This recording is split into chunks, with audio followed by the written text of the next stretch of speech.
Hi there. You're listening to the Belly Dance Geek Clubhouse, and I'm your hostess, Heather Wayman.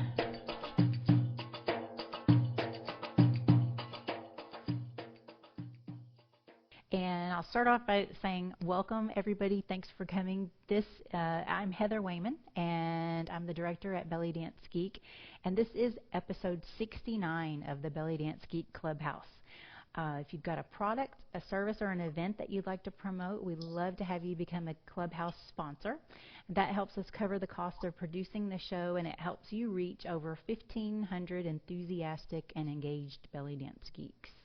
You can find information about sponsoring the Clubhouse at bellydancegeek.com/sponsor. The Belly Dance Geek Clubhouse is the place where dancers can get together and geek out on all things that are hard to get in classes and on DVDs. If you want help with the what, things like moves, combos, and choreography, there are a lot of resources out there for you. But if you need help with the why and the how, things like musicality, culture, business, and composition, that can be a lot harder to find. Every month we interview a different guest expert on a different geeky topic, and we always have time for questions and answers so you can geek out with us too. So if you think that knowledge and creativity go together like chocolate and peanut butter, or in my opinion, red wine and chocolate, you are in the right spot. All right. My guest today is Dawn Devine, also known as Davina. And because this is the third time that Davina has been a Clubhouse guest, I think that makes her Davina cubed. Can we go with that? Sure. You're going to be Davina cubed. So Davina is a best-selling author of books on costume history, design, and construction. Her latest book, The Cloth of Egypt, All About a Suit, has taken her around the world giving talks, lectures, and presentations at museums, literary conferences, art, and textile museums. Her costume shop, Studio Davina, is located in her home in Silicon Valley, California. And she currently teaches performance technique, sewing, and design classes online at the Belly Dance Business Academy. And locally, she leads a fun fusion troupe called Swirl. You can find out more info about Dawn on her website at www.davina.us. Welcome, Davina. Hey! Thanks for having us, or thanks for coming and being with us today, especially since I got to tell everybody, Davina is a diehard Clubhouse guest. She is actually sitting in the lobby of a hotel right now because she has to work this afternoon at the Levi Stadium. Yes.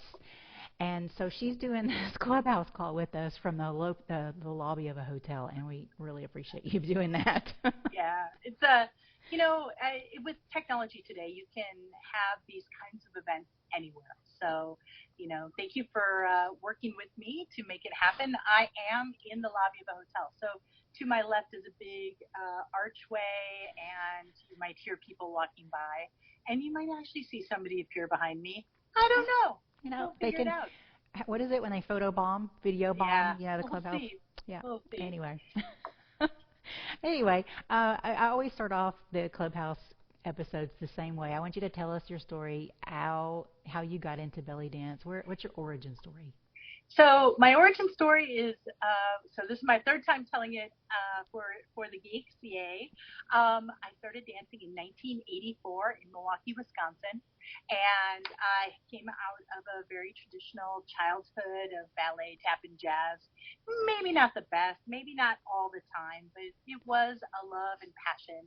And after a tragic accident, I was not able to pursue a more Western style showgirl, tap and jazz sort of lifestyle. So I took hula, and my hula instructor led me to belly dance, and I took my first class in September of '84. I had my first paid performance in December of '84, because those were different times.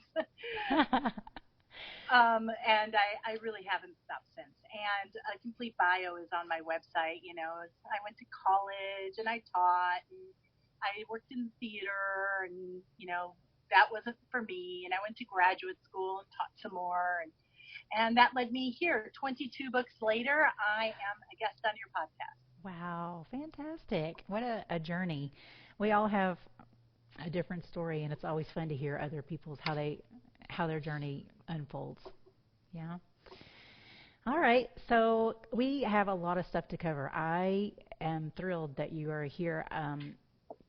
Uh, you probably know better where to start than I do. When I think of costuming, and probably a lot of other people too, costuming, get a costume, put it on, go dance, do your thing, right? But there's a lot more to it than that. Well, so today I was thinking when you invited me to come on that I would bring these 10 notions that I have picked up over the years and have taught to my dance students and to design students even beyond the world of belly dance.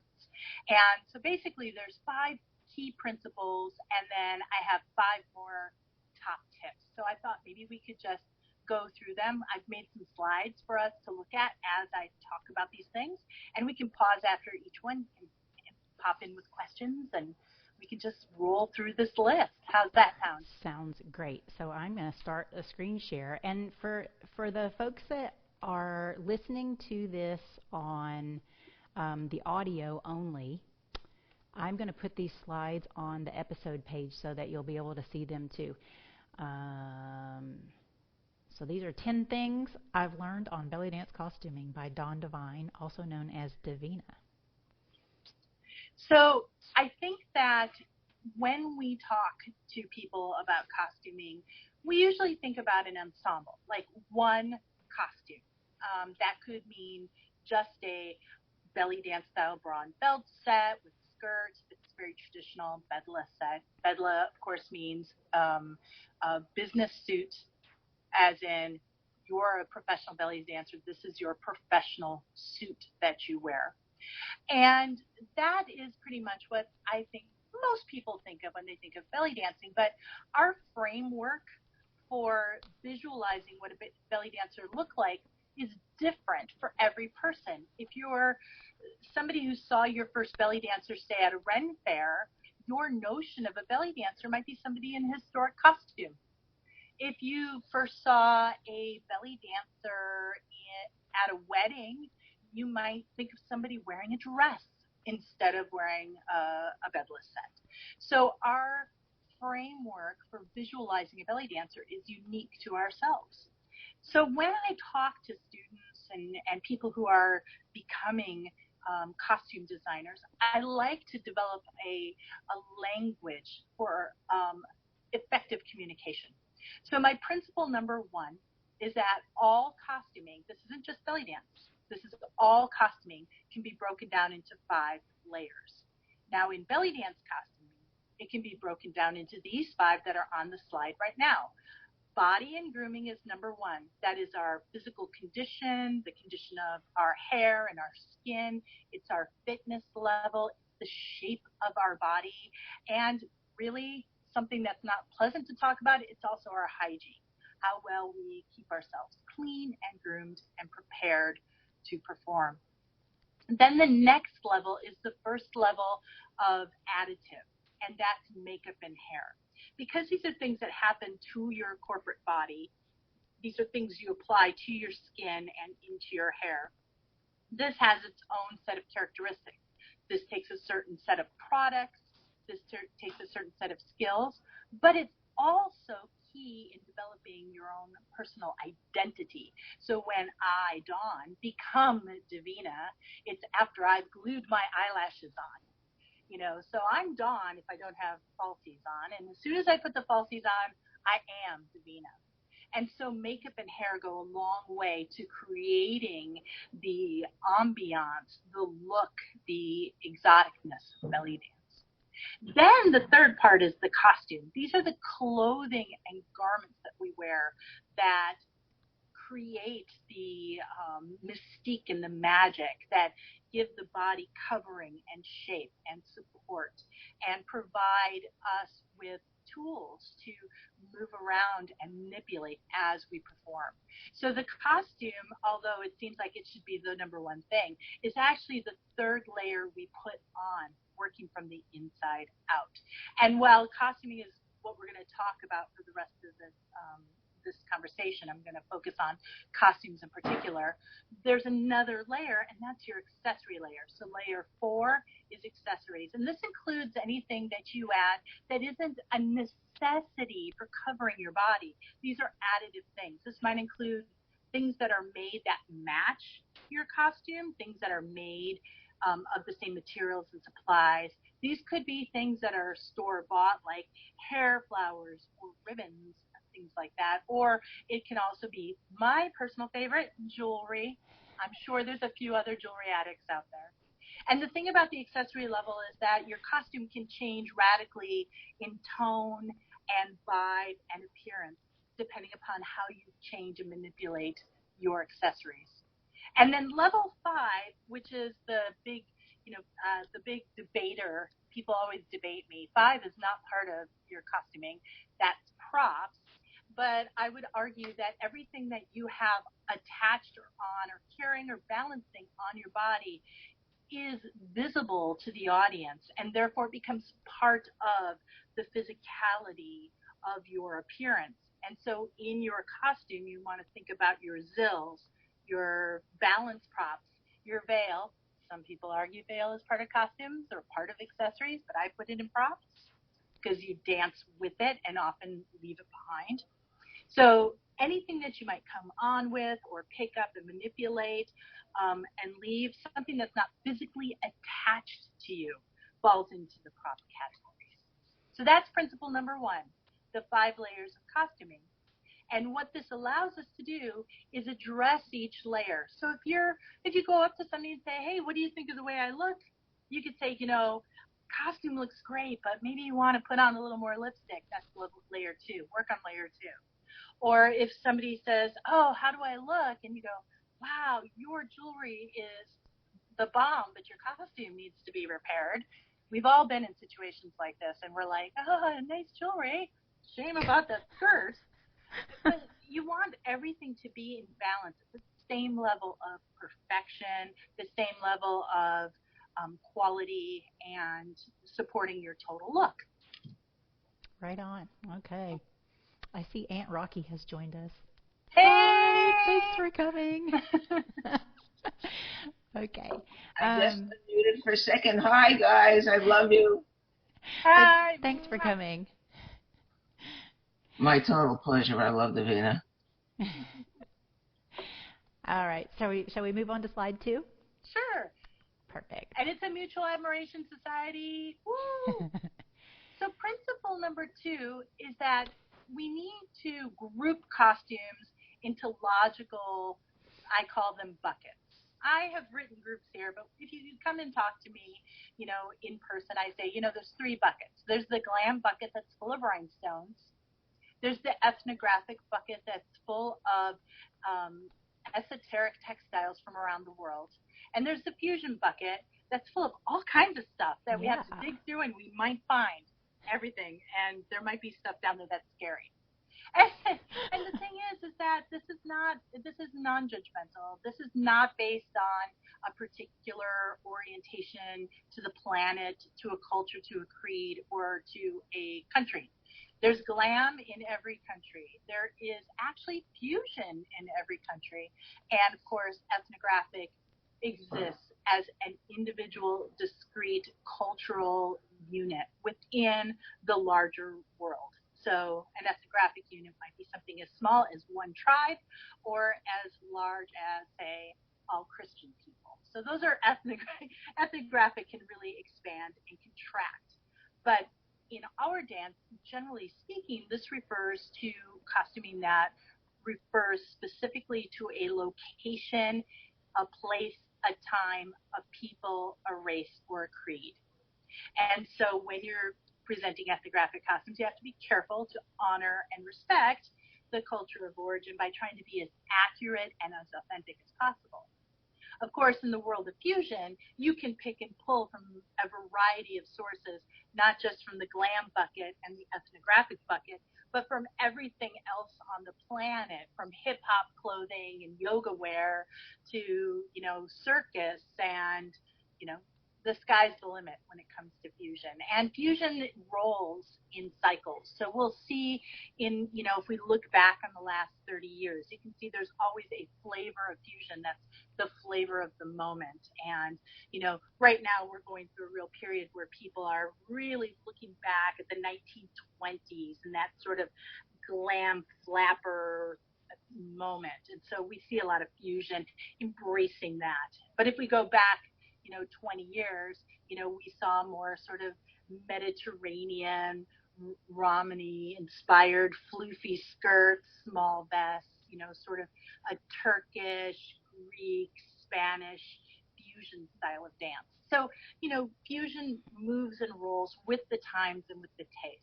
And of course, glam, that just means whatever is high style, high shimmer, high showgirl, appeal and sparkle and, glamour, as it were.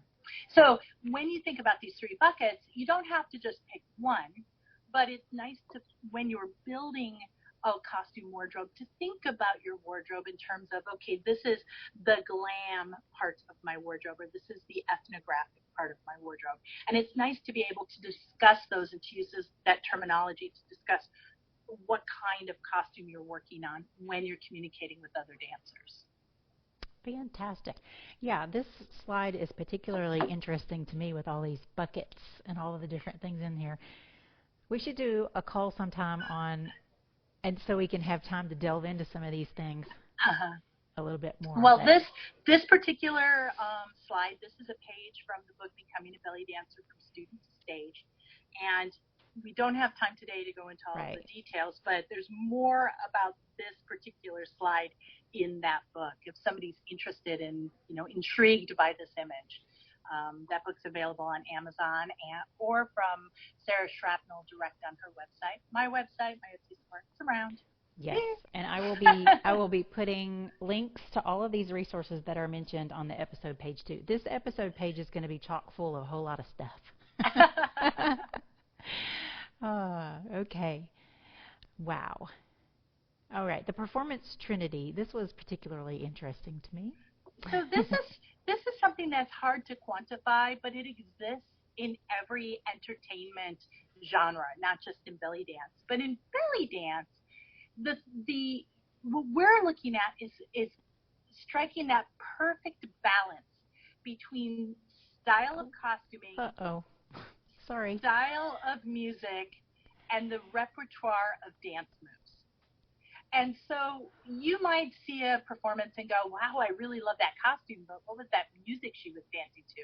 Or those moves just didn't seem to fit that costume. So you might go to a fusion performance, for instance, and be confused by, somebody dancing to hip hop music and a high glam bedless set and doing, a piece infused with ballet moves, and you go, wow, this doesn't all match.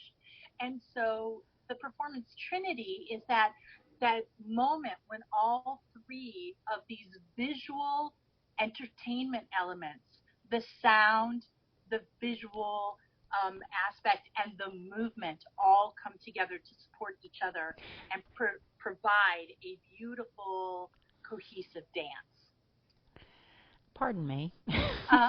The Mac is going crazy here. It's all good. My apologies. No worries. You know what? I know these slides, so and like you said, they will be available for everybody to look at after the fact. So we're all good.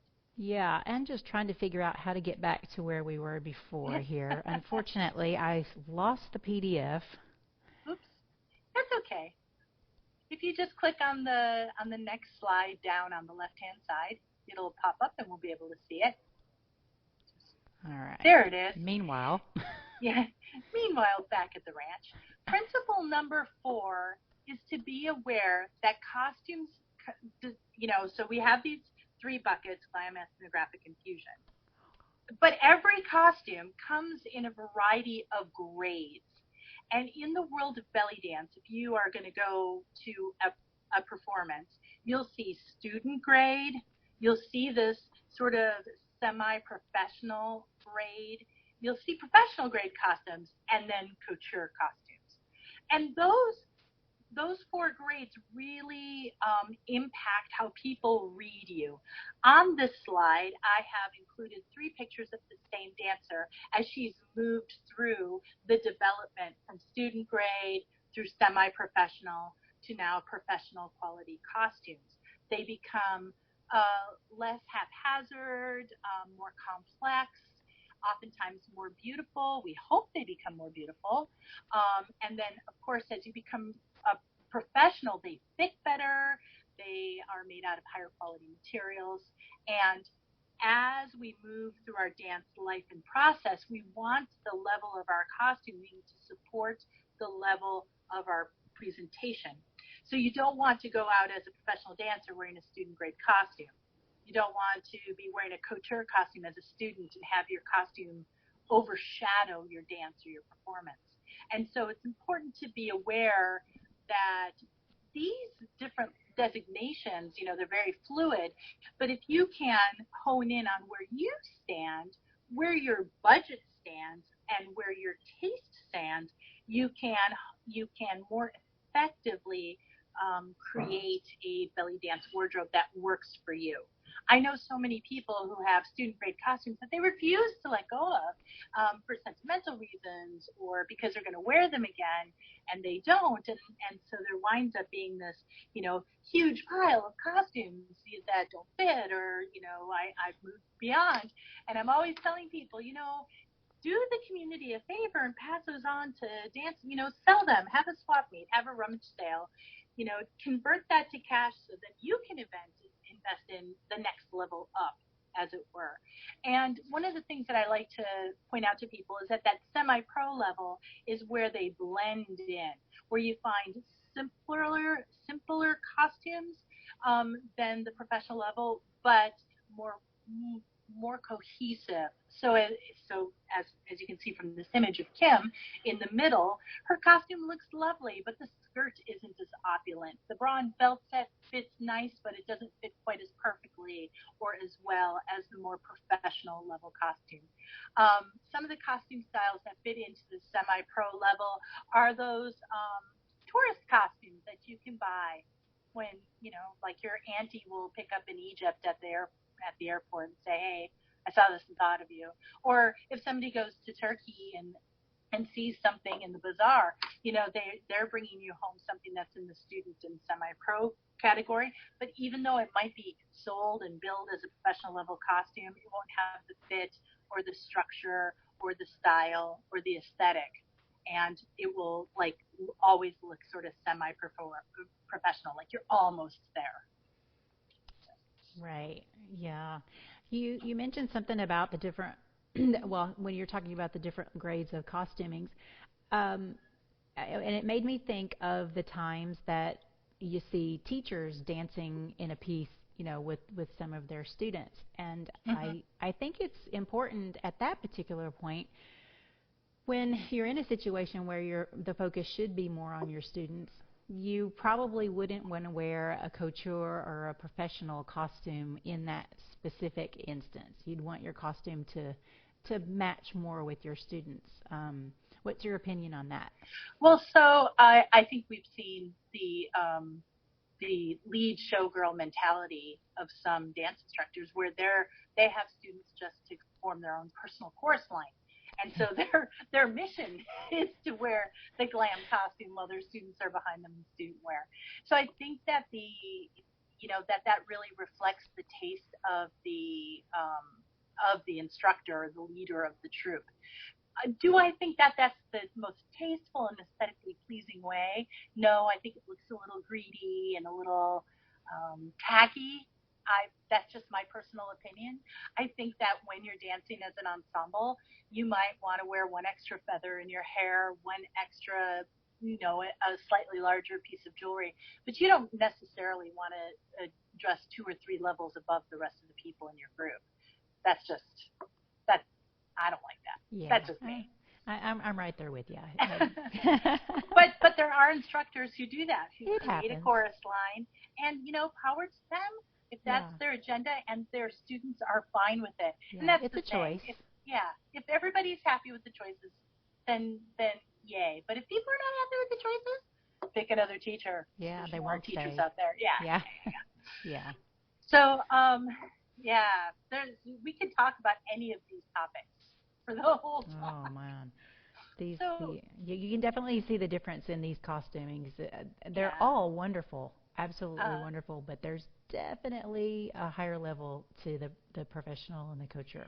and I think that this is something that's important when an instructor is talking to her students, especially students who are new to maybe going to a festival or haven't really shopped online very much. The visual cues that will tell you whether a garment is a semi-pro or actual professional costume. You know what I mean? Hmm. So this is something that is hard to communicate without having a good cohesive language that everybody agrees. Well, a semi-pro costume might look professional, but it won't have the fit, it won't have the flow, it won't have the same functionality as a professional costume. And so, like this picture, Kim's bra and belt are quite nice. In fact, I made them, but I made them at a time when she had a semi-pro budget and she had a semi-pro mission. She was dancing at festivals, and so her skirt is fairly plain, and her bra and belt fit her budget, which was a semi-pro budget. And eventually she has moved on, and she's now at that professional level. It took many years, as you know, but it's important to be able to say, okay, well, why is that bra and belt $200 and that bra and belt $500?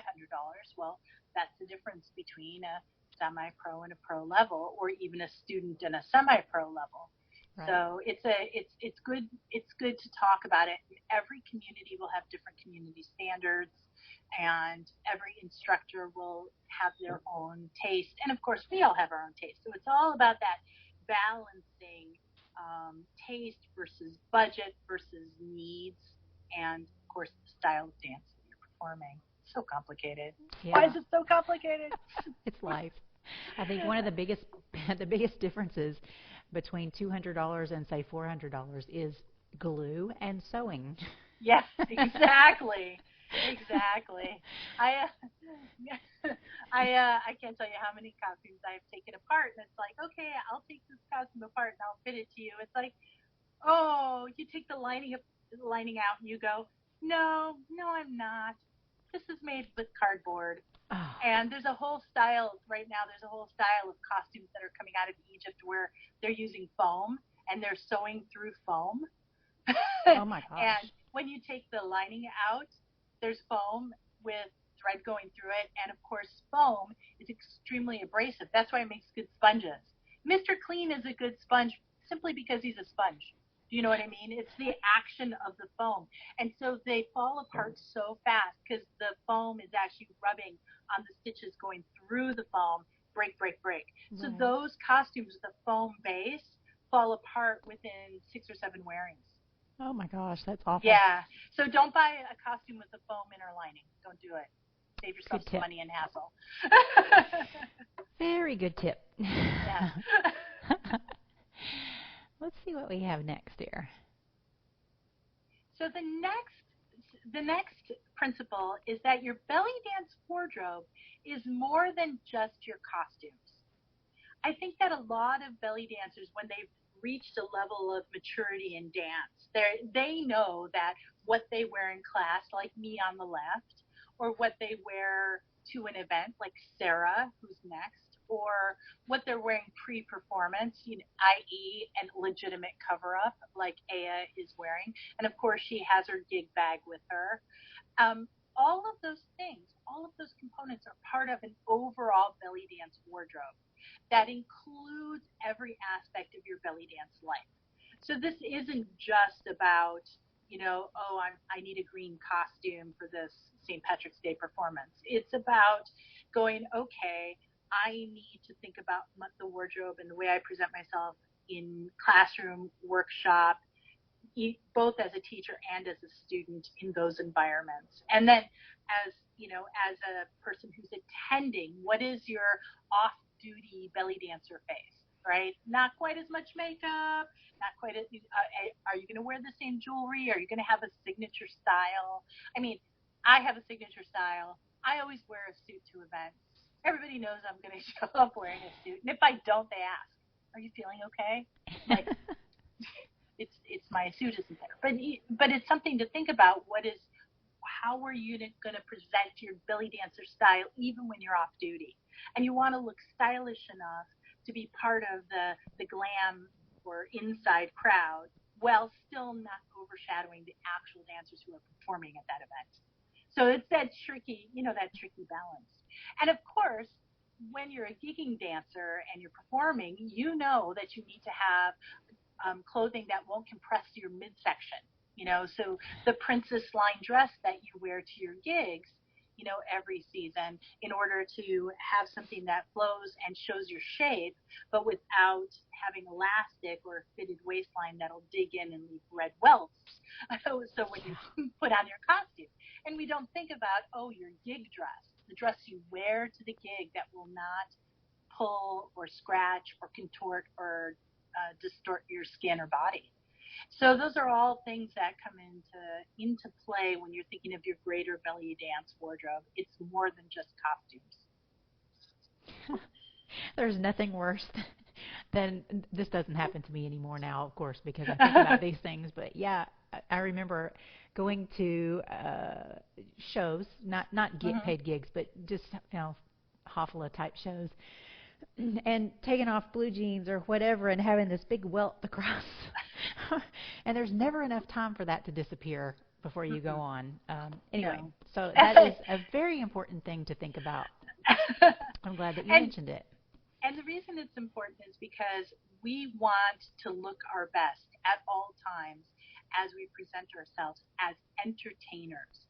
Whether we're in the amateur sector, semi-pro, professional, or like me, retired with me. I am not in belly dancer guys right now, but when you appear in these events, whether it's going to a Greek restaurant where a friend is dancing and you just happen to be in the audience, or if you're going to a major festival and you're going to be seen by 500 to 2,000 people, you want to remember that you're still a belly dancer, and that part of your mission is to support your personal belly dance agenda through what you wear at all times when you're in public. And that's important. It's important. Because sometimes that's the only time I get to dress up. But I have seen situations like, for instance, I used to work in Greek restaurants down in San Diego. One of the restaurants I worked at was called the Greek Tycoon. And I showed up with two friends from class, and our dance mama, Serena, was performing, and she was dancing up a storm. And I was dressed up fancy because I just happened to be going to a ballroom dance event that night. Now, totally unrelated, going to ballroom dance, but it still meant I had the eyelashes on and the full makeup. The other two girls were just students, right? They look like students. They look like, college students. I was offered a job that night just because of the way I looked. Oh, wow. And nice. It was one of those things where it's like, these are my three students. The other two girls felt so bad. And I was like, it's just because I showed up ready to dance. You know what I mean? Yeah. And so sometimes it can make the difference between getting a gig and not getting a gig, or joining a troupe or not joining a troupe, or just having people smile at you and acknowledge that you look awesome versus, being passed over. Because here in our culture, we do that. We look at people, and if you're dressed to the nines, you get a nod or a smile from other ladies. It gives you that warm, fuzzy sense like, yeah, I did it. Yeah, I'm a belly dancer, even if you're not dancing that night. So. Right on. Okay, moving on. So once you kind of acknowledge that your belly dance wardrobe has all of these different various components to it, then you're like, okay, now I have to think about money. Now, when you're itty bitty baby belly dancer, I think I remember those days back before the turn of the century.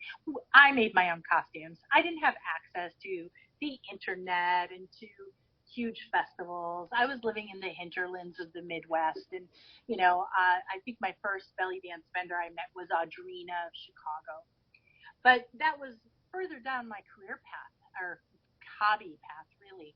And so I had to think about how I was going to buy those sequins and beads. What was I going to spend the money getting a pair of dance shoes or a cover up or this or that? You can't buy it all at once. And so it becomes a pardon me, it becomes imperative that you think about your budget. How much money are you going to spend every month on your costuming, every year on your costuming? Are you, going into debt for belly dance just isn't fun, and I don't recommend it to everybody or anybody. so so if you are aware that you need this wardrobe, identifying the difference between what you want and what you need will help you determine what you need to save in order to make those purchases. And so if you are new to dance, it makes sense that you're going to invest in your belly dance costume first. If you're at that student level where you've been taking classes for a while and you might have what I call a soft costume, a choli and stretch skirt and a hip wrap that you can keep in a bag and pull out and dance in and be perfectly fine at a student hafla. Those kinds of costumes and things, those are affordable. And, you can go, okay, I can make that, and I can wear that choli to dance class, and I can, wear that skirt for every performance for the next, 6 months. And it's simple. But then when you get to this middle ground where you're like, well, I want to perform more often. I want to dance 4 times a year. I want to dance 3 times a month. Your costuming needs go up, because even if you're just in that semi-professional category and you're dancing at community events and student haflas, you don't want to be seen in the same costume every single performance. It's just that nobody wants to do that. And while that will help you create a signature style, it'll also, after a while, make people go, I wonder if she's okay. Should we do a fundraiser for her to get a new costume? It happens. It's happened. It has happened to me. I've had people, ask me, is so-and-so having difficulty? She hasn't bought a new costume. Like, if it's not a priority, maybe you only need one costume. But it's nice to have a variety proportional to the number of events you do.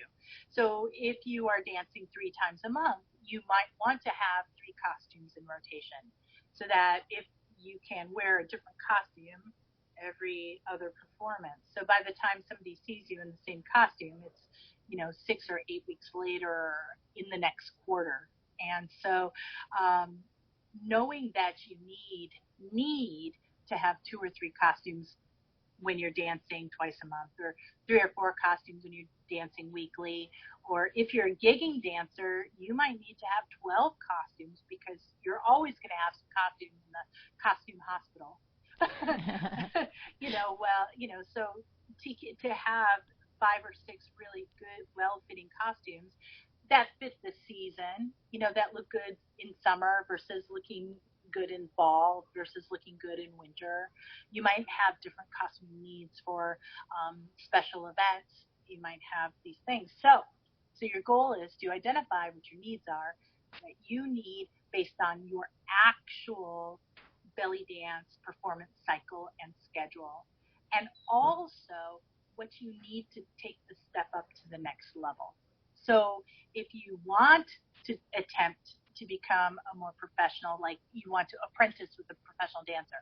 So if you're going to apprentice with a professional dancer and follow her around to all her gigs and be her opening act, you're going to need to have almost as many costumes as she does, because you're going to have to bring it up to that A game. If you join a semi-professional troupe where they have a new costume every quarter, you know that's going to be a line item in your budget. So you need to know that that's a need versus a want. And of course, what do we all want? We all want to look beautiful, whatever beauty means to us.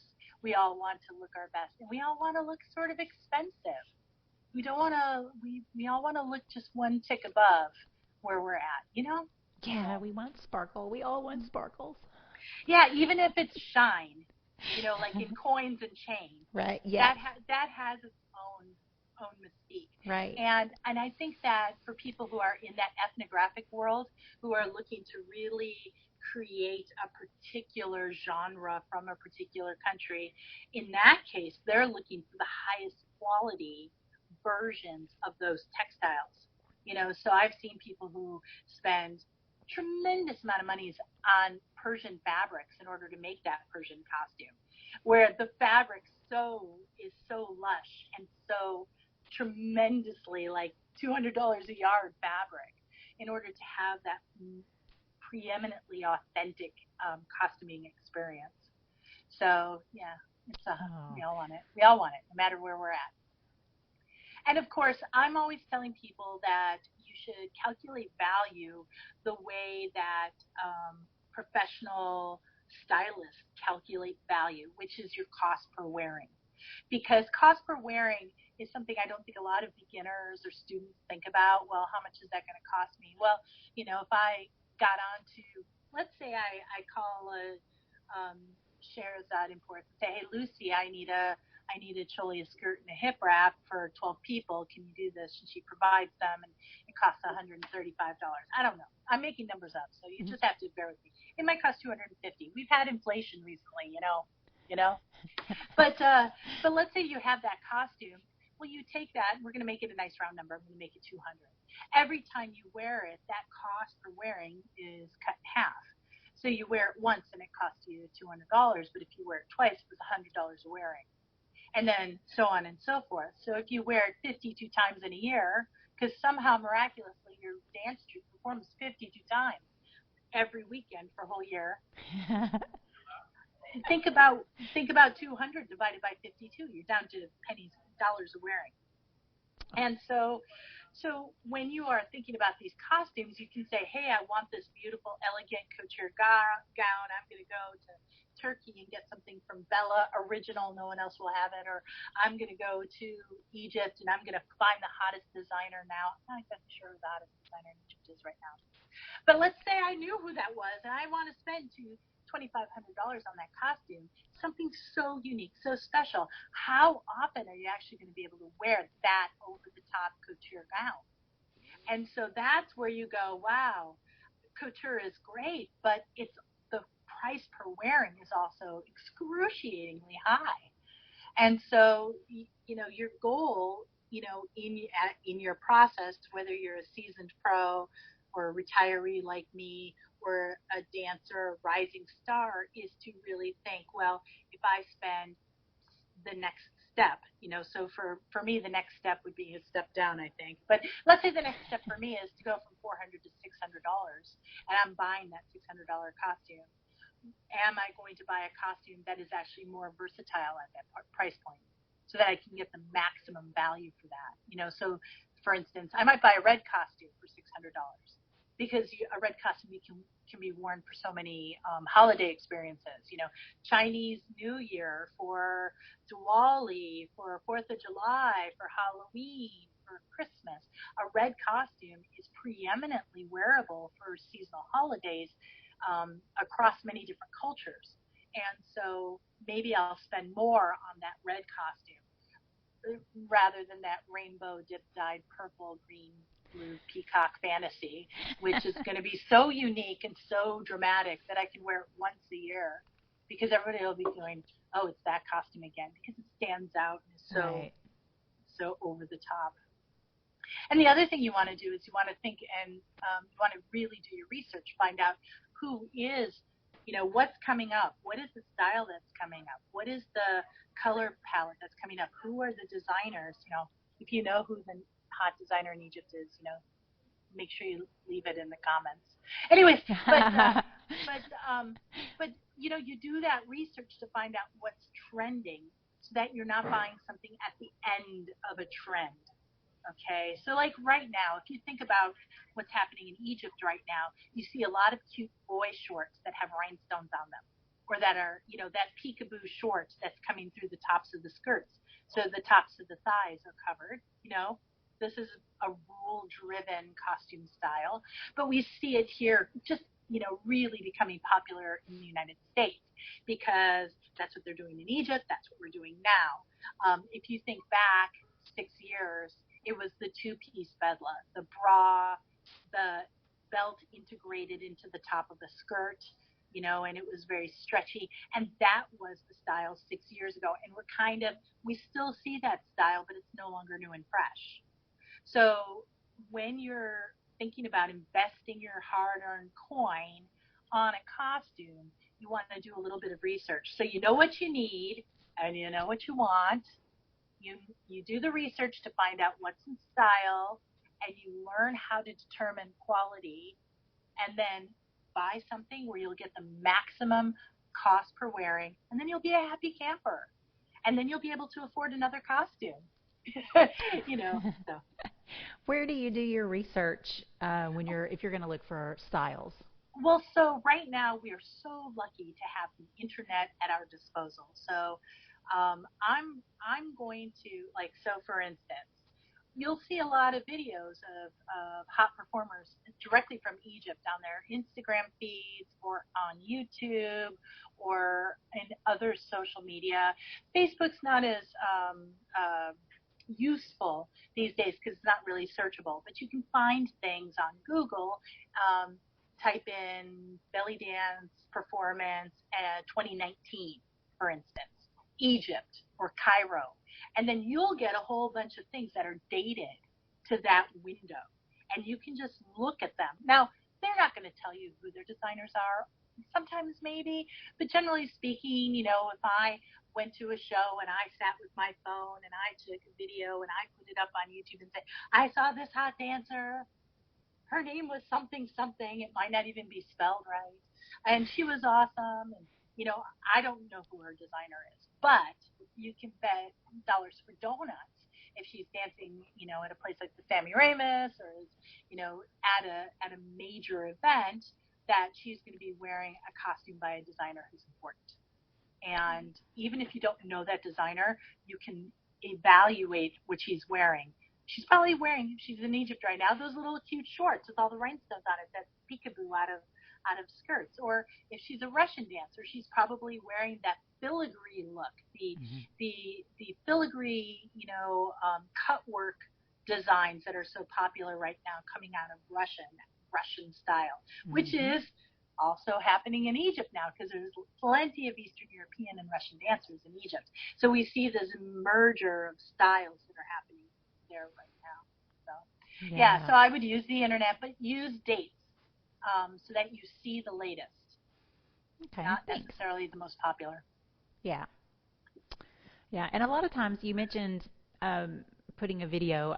Sometimes people do that, and I don't know who this designer is. Sometimes you get comments saying who they are, and you can look them up that way too. So you know what? My attitude is if you don't know, ask. Because the worst that can happen is everybody around you says, I don't know, right? Yeah. But if you don't ask, the person who really does know won't tell you. They don't know you want to know. So there's always ask. Who? I love that outfit. Who designed it? Oh, I made it myself. Really? You made it yourself? Fantastic. Or, you just never know. There's a dancer around in my neighborhood who shops almost exclusively at Bella in Turkey. And so there's lots of Bellas in my neighborhood. Ooh, because lucky. Well, they don't fit me. Well, yeah. I don't know if the more dancers that buy Bellas in your area, the better, because it's way, way better. Yeah. So the originality notwithstanding, it's way better to buy one of those on the secondhand market than firsthand, because you never get what you paid. Yeah. So that's because costumes are like cars. They're worse. When you buy a costume, you lose value as it leaves the designer's house. Yep. And the higher the designer's name, the more inflated the price is because of the name. But designer names actually don't mean anything in the fullness of time. I think Madame Habla from the 80s has really stood. Her name still means something. But there were so many designers we just don't know who they are nowadays. So it's one of those one of those weird things where you know what the price of materials are plus the cost of construction. Some designers are actually right in a good solid pocket, but Bella is definitely one of those places where there's the name cachet on top of the excellent construction and beautiful design, and her color combinations are stunning. Yeah. But yeah, in the Bay Area, there's lots of used Bellas for sale. So Yeah. next time you're down. So yeah, so those are reasons why you should make a budget. But the other thing, so working in terms, we're going back to Principle 5, the belly dance wardrobe, is that everybody in this day and age should be using photos and videos to document their costumes.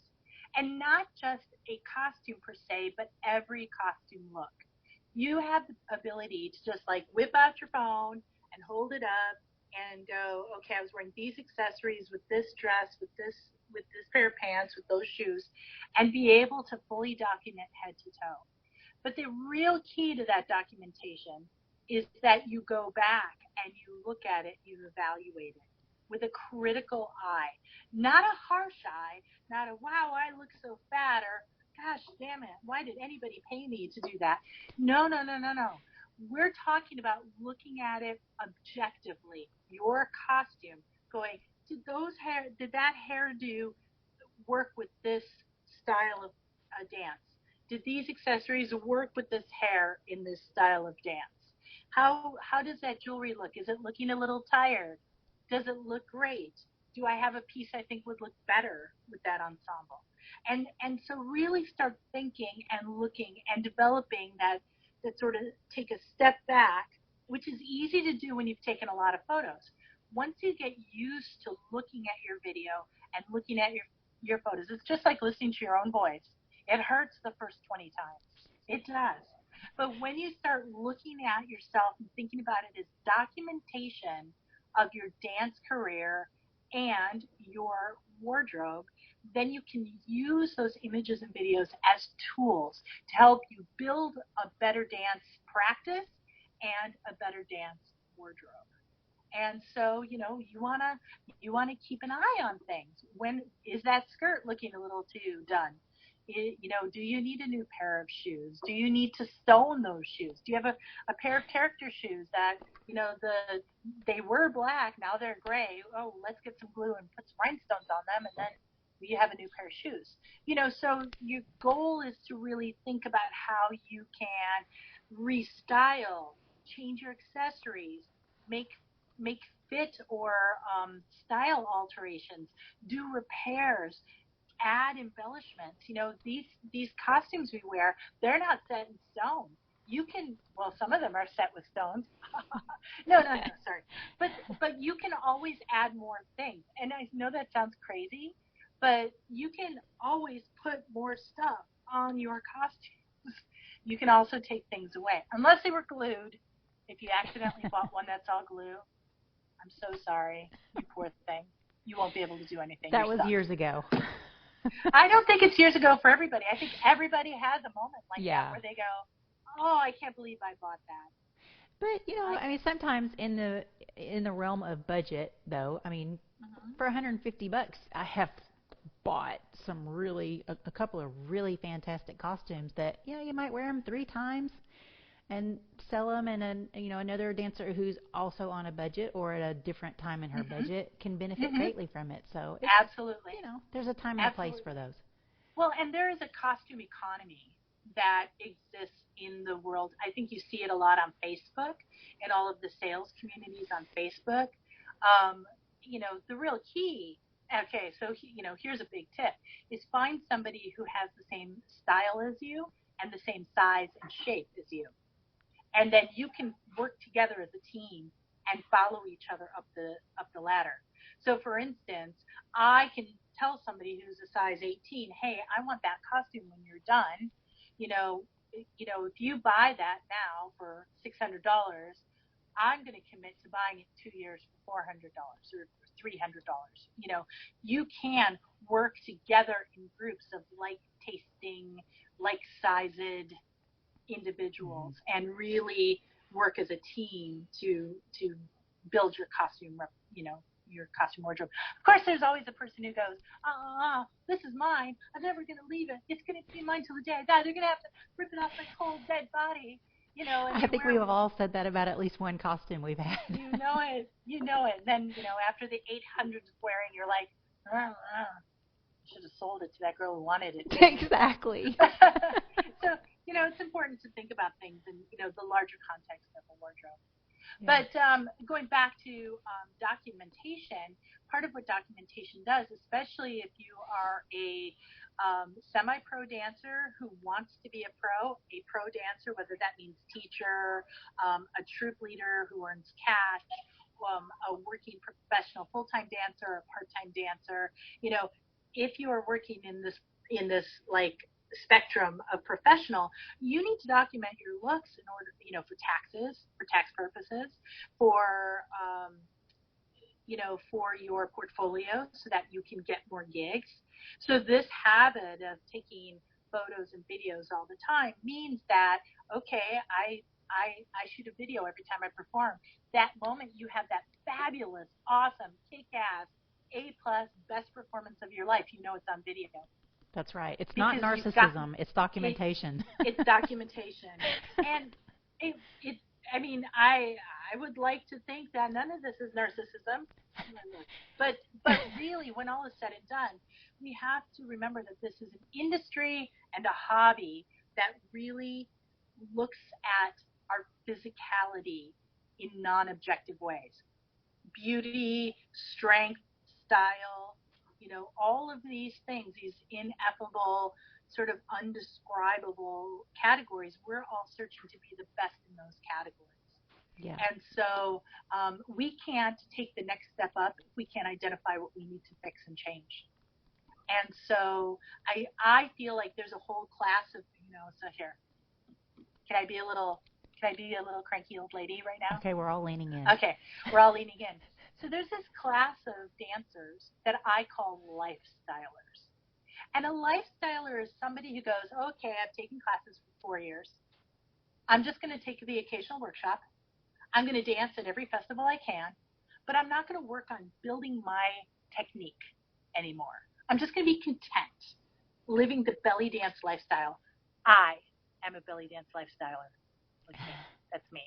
So I'm not in the growing, learning stage. But some people, they get to a level of doneness in the learning, right? But they keep buying costumes above themselves. So they wear costumes that over-dance them, right?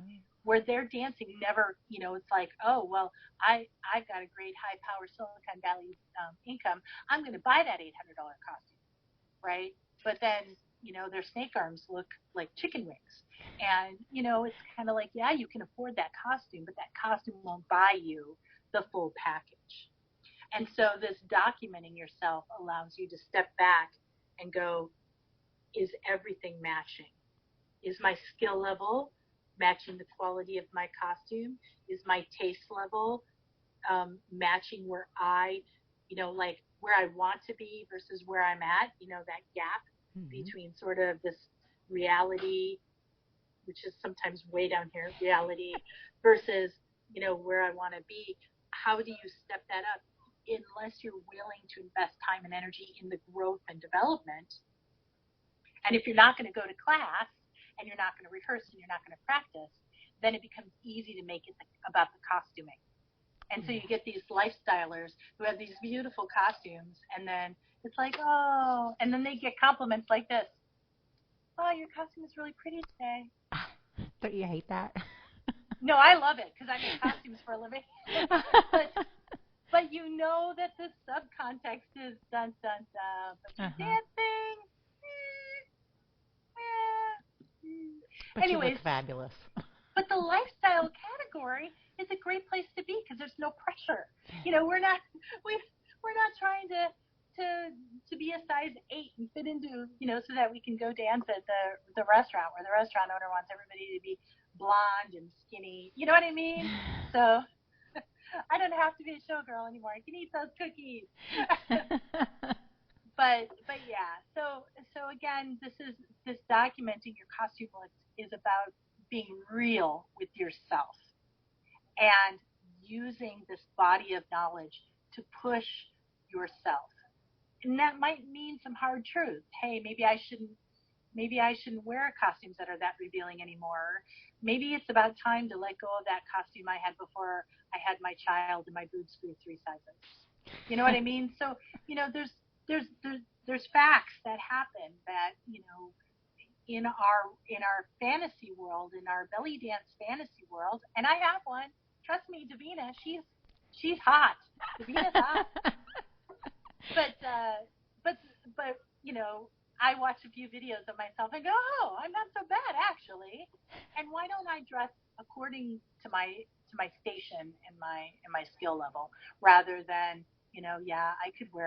I could drape myself in a suit and look all fabulous, and you'll never, chicken arms. So, anyways, lifestylers, I love them. They are my favorite people because I am a lifestyler too. But if all of us lifestylers all sort of start paying attention and working on our dance and rehearsing more, we could give this class of belly dancers a better name. Yeah. I don't know. I don't think it has a bad name. It's a different a different stage. It's a stage, and it's one of those things where this wardrobing and documentation can really help you hone in on being the best version of you, because that's what we all want. We want to be the best version of ourselves. And I happen to live in an area where somebody can take 6 classes and then buy a $2,000 costume, and then they're a lifestyler because they stopped taking classes, and they have this super expensive costumes that don't really fit because they never learned to sew and have their costume fit. Oh yeah, do we want to go on to the next slide? Yeah, sure. Yeah, because here, I'm about to talk about it right now. Oh, I don't want to get you in trouble. And I want to just add that for the documentation, it's a great life story too, because, years from now, 20, 30, 40, whatever, you can go back and you can look, and my grandmother always used to, when I'd go to visit, she'd get out the photo albums and just look through, and I when I'm 80 years old, I think I'm going to be doing that with my belly dance stuff. I need to put them in albums so I can make it easier. Anyway. I think that is absolutely true too, because right now I have people ask me about my early dance career, and my early dance career was between 84 and 92, before home video was a common occurrence, and a point-and-shoot camera couldn't operate low levels of a restaurant. And there are virtually no photographs of me during the first 6 years of my career. Oh, that's because so sad. I danced in these cheesy little Greek restaurants, where there was a 50% chance your veil would catch on fire from flaming cheese. So so there was there's no documentation of that stage of my life. Well, today, if I was 2020, hindsight's perfect. But today, dancers do have the ability to do that documentation. And I think that there's a lot of people who think, oh, social media, and that's the vein. But this is for your own personal use. Mm-hmm. And if you decide to share it, you can. But you don't have to. You're doing it for yourself as a tool for learning and growth. Yeah. And to share with your future self. Yeah. Sewing. Here let's get into this. So I am going to go out on a limb here and say you can save a lot of money by being able to do basic sewing repairs and alterations. Whether you are on, there's a spectrum of people in the world. Over here are the people who buy. They don't make a costume. They don't own a sewing machine. They've never worn a thimble in their life. Right? And then over here are the people who make everything from scratch. They never buy anything. They're always in custom stuff. They have their own aesthetic, their own style and taste. And usually people are trying to get them to make costumes for them for free. And pay them to make costumes, right? So you've got these costumers, makers, buyers, right? But it's a spectrum between here. And most people are somewhere in the middle where they buy some things, make some things. And maybe they're over here where they buy a lot of stuff. But if you can learn to sew So you can change your hooks and eyes, so you can move and rearrange your straps and bands on your ready-made, I got it from Egypt or Turkey bra. Changing the angle of your strap impacts how well your bra will sit on your chest, and thus how expensive and how well fitting it looks. You can make a less expensive or a used costume look more expensive by having impeccable fit. And that fit know-how is about learning to sew and learning to what stitches to take out and what stitches to put back in, and what supplies you need and what tools you need in order to make those necessary changes. And so if all you do is learn to sew so that you can make fitting alterations on ready-made garments, you will save yourself a ton of money because you won't have to pay someone like me, and you will also be able to do it right away. You won't have to wait to get into somebody's schedule. Oh, I need to have this costume fit. And then you wind up having a costume you haven't worn in 6 months because it hasn't been altered to fit you. So learning to sew means you can do it on your own timeline. You can do it in a way that fits you the way you want it to fit you, so that it supports you properly, not only physically, as in supporting you properly, but also the way you dance. Some dancers hate halter tops. Some dancers love them. Some dancers love an X-back. Some dancers like bras at tie. You have the ability to make those changes if you know how to sew. So I could go on and on about learning to sew. It is my thing. It is my jam. I've spent my entire life teaching people how to sew. But basically, you want to be able to make alterations. You want to be able to do basic repairs. Once you learn a few more techniques, you can go on to doing restyling, which can help you take a costume existing in your wardrobe and maybe freshen it up or change it up so that you get longer wear out of it before you're absolutely dead sick of it, right? If you know how to sew, you can make dressmaker pieces. These are things that you can sew with your sewing machine, like a skirt or a pair of pants or a choli top. That's not even talking about the complexity of the crusty bra and belt sets, but just dressmaker pieces can help extend your wardrobe affordably. Then there's also these, these sort of this ability to make specialty costume pieces. Like, okay, so we're gonna do a show and our theme is peacock. You go, okay, I need to make something peacock. Then you can go to the fabric store and buy some peacock fabric and make an accessory or something that will turn your blue costume into a peacock costume with just the addition of a drape or of hair accessories.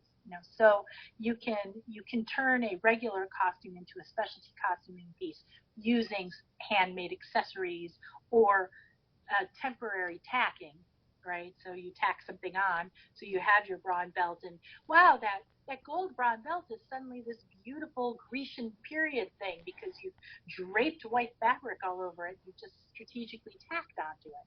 And so that's how you can take your existing costume and extend its capabilities by being able to turn it from a boring workhorse, dependable, gold costume can suddenly be a variety of other things, Oh, Magic. we're going to do, yeah. And so, and it's by being able to sew. Oh, we're going to do an Oscar party. I guess I'll wear that gold bra and belt set. Oh, you know what? I need a long skinny dress to give my body the look of an Oscars. You can just go to the store, buy that gold fabric, and sew it up. Boom, you're an Oscar statuette. So the other thing is that when you get these pro-level costumes, but on the secondary market, so we were talking about that earlier, is that, as professional dancers, you're looking for every deal. You might buy a better quality used costume, but they will always come with some wear and tear, because you put a costume on and you wear it, you get wear and tear from the jump. You get wear and tear. So being able to sew means that you can depend on your skills to save you money by being able to shop more effectively on the secondhand market. So you won't be surprised when you get a costume and go, oh my gosh, she said this was in mint condition, but oh, there's this missing, and it's missing a chunk of fringe, or it's missing some rhinestones.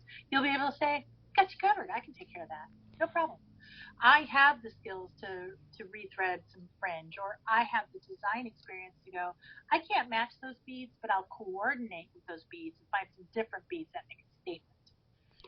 And so being able to buy those used and pro level or even used couture level costumes, and being able to breathe new life into them.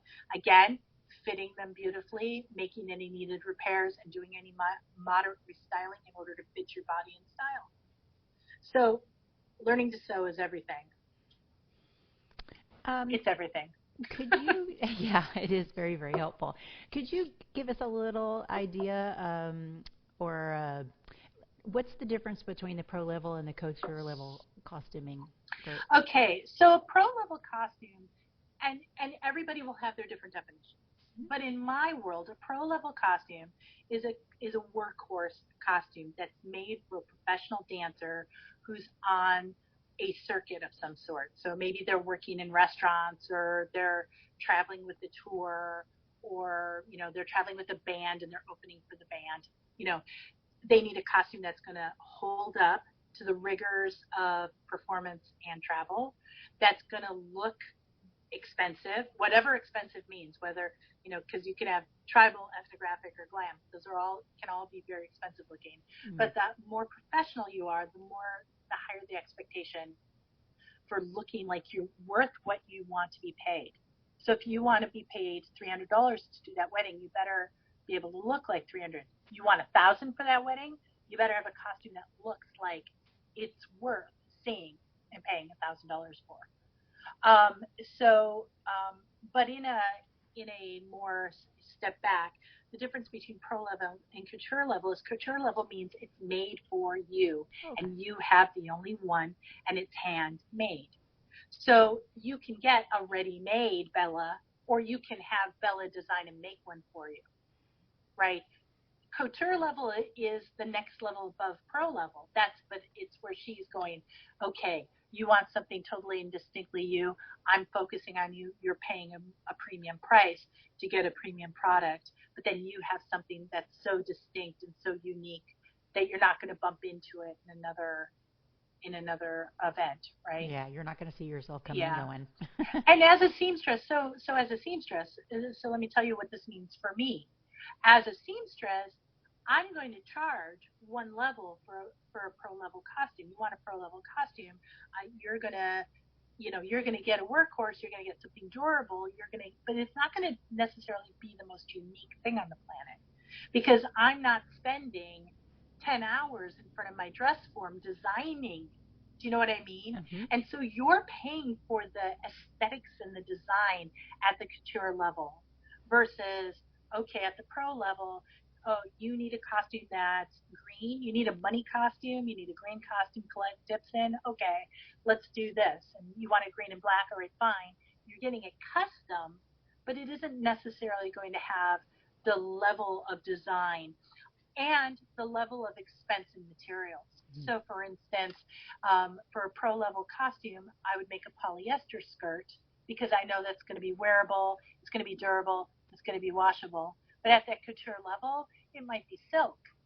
It might be made out of more expensive materials to begin with. So, oh, that looks lovely, that polyester Georgette skirt, but wait till you see this made out of silk file, right?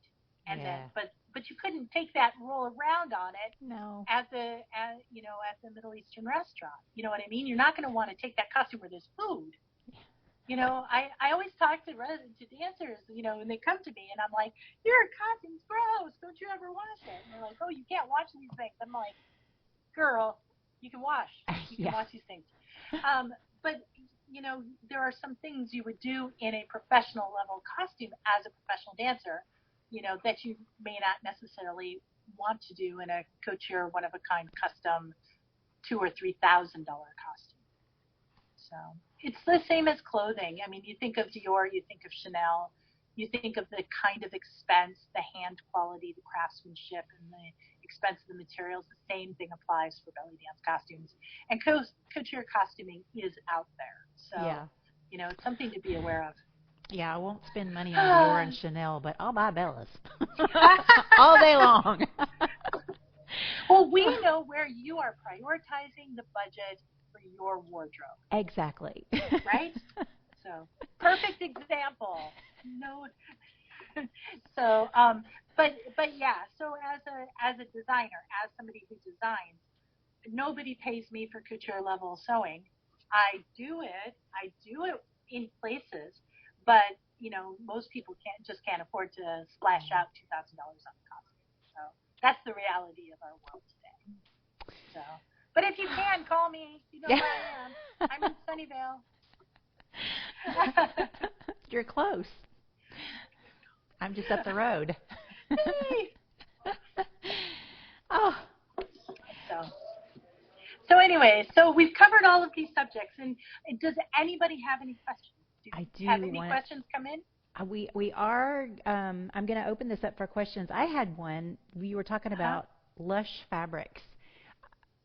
Where do you get those lush fabrics? If you're going to make a fantastic lush ethnographic costume, you're not just going to go down to the Joanne Fabrics and pick that up.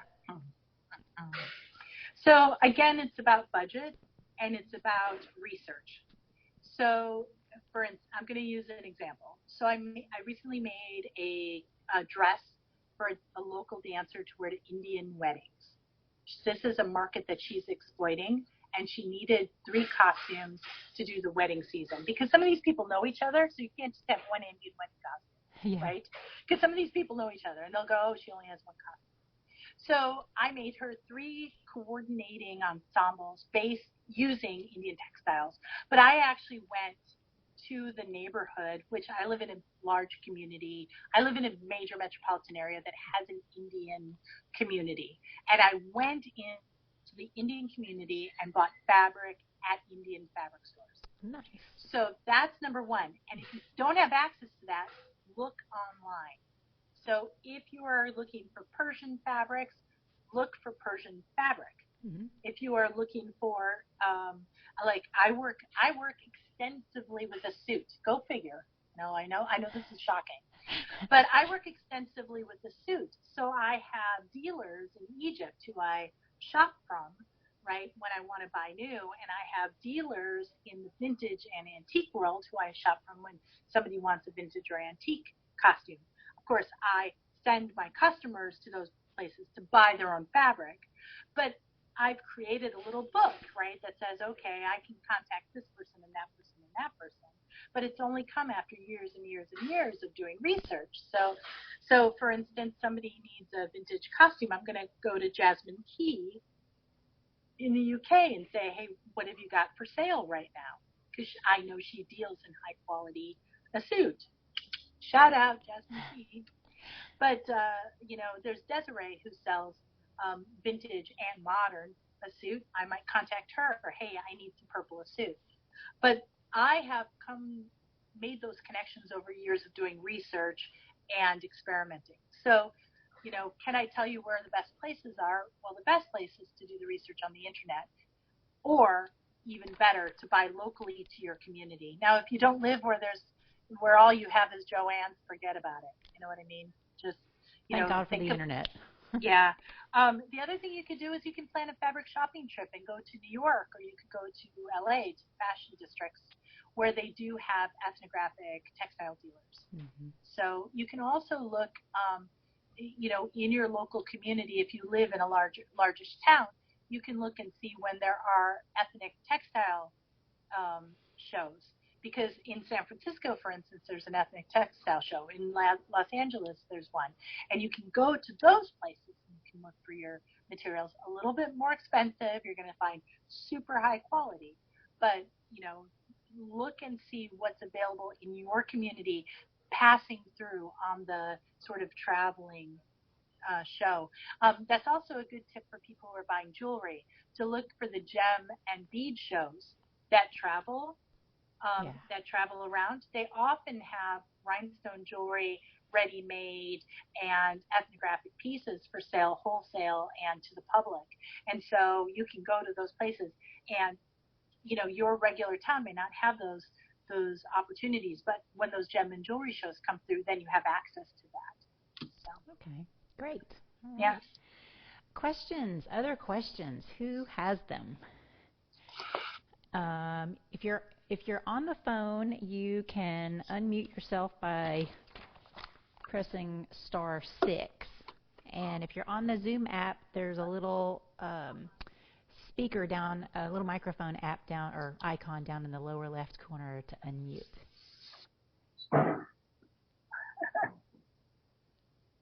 Oh, is someone coming into the hotel? Oh. Yeah. Oh, I'm still here. Davina's on the floor. I've fallen and I can't get up. Are you okay? Yeah. Oh no, it's just my phone. Okay, good. Okay. Oh no, it's just my phone. It's just my phone. Yeah. Well, we don't have any questions. No, it doesn't seem. Well, you covered a lot of stuff, so that's. So for the folks that are here, and for your listeners, readers. I have readers here listening. I have actually put all this material into a 30-page booklet, which is going to be for sale on my Etsy store tomorrow. Is that the ebook, the new one? It's an ebook. It's called On Belly Dance Costuming: 50 Things I Would Have Told My Younger Self. Say that one more time. On Belly Dance Costuming: 50 plus things I would tell my younger self. They're starting to vacuum out there. So anyway, so this, when I started making the notes for this talk, it went on and on and on. And so I just decided to turn it into a book. It's going to be available for $3 as a printable PDF on my Etsy store. And if you want a copy, you'll be able to find a link on my website or on the show page. Yes, I will put a link to your Etsy store. And it actually has all the notes and more of what we talked about. So all of these principles and all of these hints and tips. And I'm going to be making this ebook available as a printed just text for $3 or with a bunch of illustrations for $8. And it'll just be longer. And yeah, so anybody who has any other questions, you can get me on Facebook. I'm on Instagram. I have a website with email. And I'll put several of these links on the episode page. Dom has a question. Okay. Go ahead. I can't hear her. Let's see. Okay. Can you go ahead, Dom?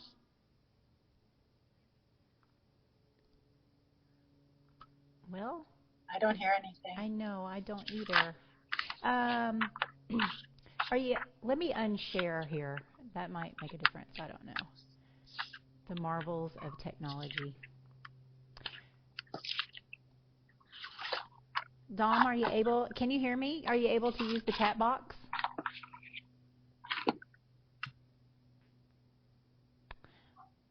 Well, they're not on mute.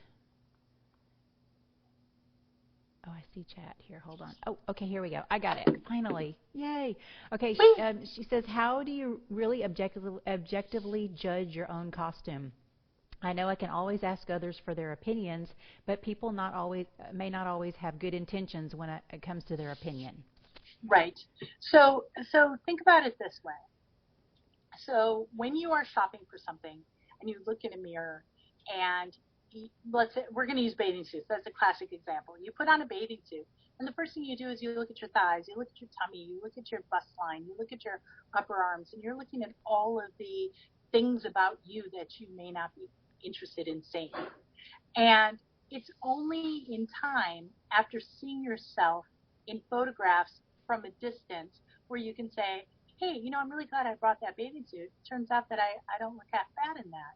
But the first time you see it up close and intensely, you are going to focus on the things that you don't like.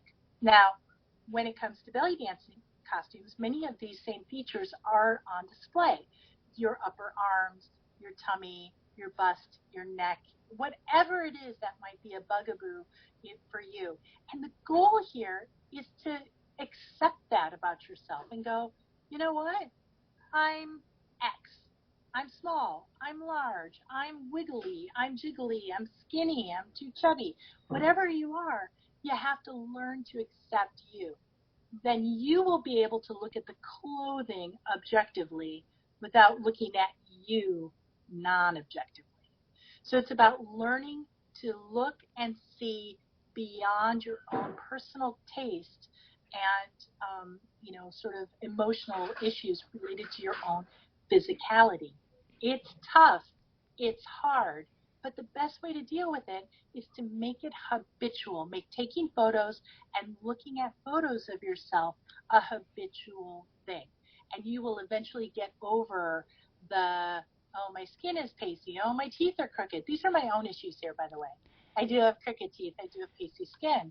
But now I can take 500 pictures of myself and look at myself and go, oh, hey, that necklace cut me off at the wrong place, or that's not a good V shape for me. Maybe I should give that necklace or trade it with a friend for a different necklace. And you'll find that you learn, hey, I look great in blue. I'm really glad that the new uniforms at the stadium are blue. This is a great color for me. I lucked out. The people who have yellowy skin, this blue makes them look like they're dying. And I'm like, well, I got lucky. So I go, hey, this blue looks good on me. I think I need a costume in this blue. You know what I mean? So it's not just about belly dance costumes. It's about everything. It's about being able to love who you are so that the clothing, the embellishments, the accessories, the props, all of this is just stuff that you can look at more objectively. And if I could just add one thing to that, you mentioned taking photographs, and I think that's a great way to get outside of your own head and see yourself. Video is another fantastic thing. Even if you're just practicing, I always videotape my practices so I can see things from outside of the mirror because the mirror lies. So put your costume on and practice in it, and just take a video with your phone, and you'll be able to see things that you would not see just looking at yourself in the mirror too. Yeah, it's true. It's true because you just don't know what your butt really looks like when you're looking in a mirror. You will never have a true impression of your booty in a mirror. True. Yeah, that and so many other things. Are there other questions? Any more questions? Yeah. All right. There's one other thing that I want to do before I do a little housekeeping here at the end, and that is your favorite things lightning round. Okay, my favorite things. Yeah, your You're favorite things. asking a very opinionated person, so. But you have to just the first thing that comes into your head, okay. And there's no discussion. Just name it. Yeah. Okay. So we'll start now. Ready? Your favorite book. Gone with the Wind. Your favorite food. Spaghetti. Favorite base color. Base color? Yeah, like you're getting dressed. Yeah.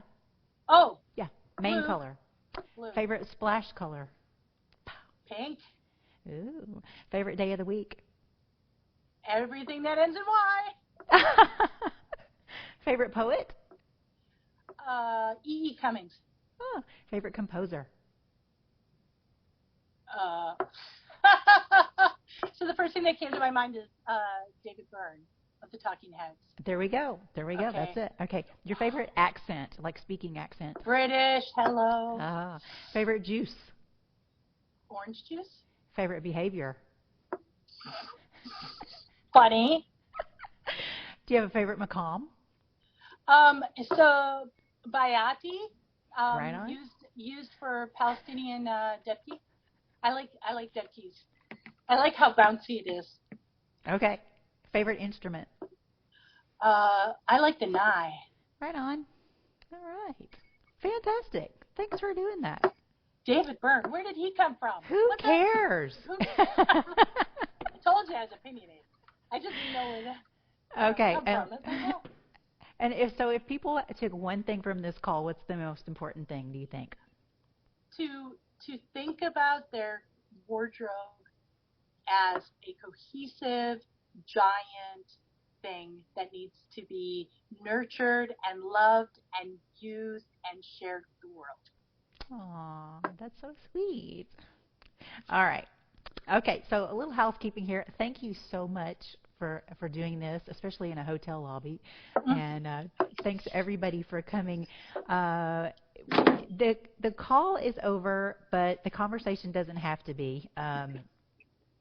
Oh my gosh, I have all these notes here, and I'm skipping over all sorts of things. I did want to mention that I'm going to put tons and tons of links on the episode page. All the slides will be on there. So if you're on this call, you'll see them. If you're just listening to the audio, visit the episode page at bellydancegeek.com, and you'll be able to get all of these resources. We have a private Facebook group for the Clubhouse, and you're going to get an email shortly with an invitation. If you're not already a member of that group, please ask to join that, and I'll approve that, and you'll be able to get in there. The email will also include a link to the call recording, all the resources, and there will also be a survey. If you could tell me if you have ideas for topics, if you have ideas for speakers, anything that I can do to make this better for you, I am totally open to that and would love to hear that.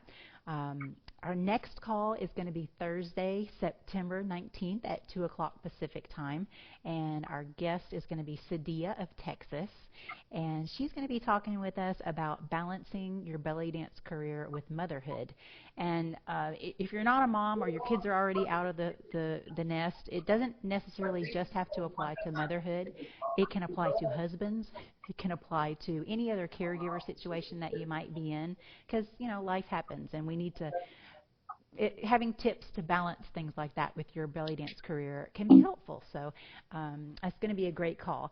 And lastly, the Clubhouse is the come on in kind of Clubhouse. It's not the no boys allowed. So if you know someone that would be interested, please invite them, and you can do that at bellydancegeek.com/clubhouse.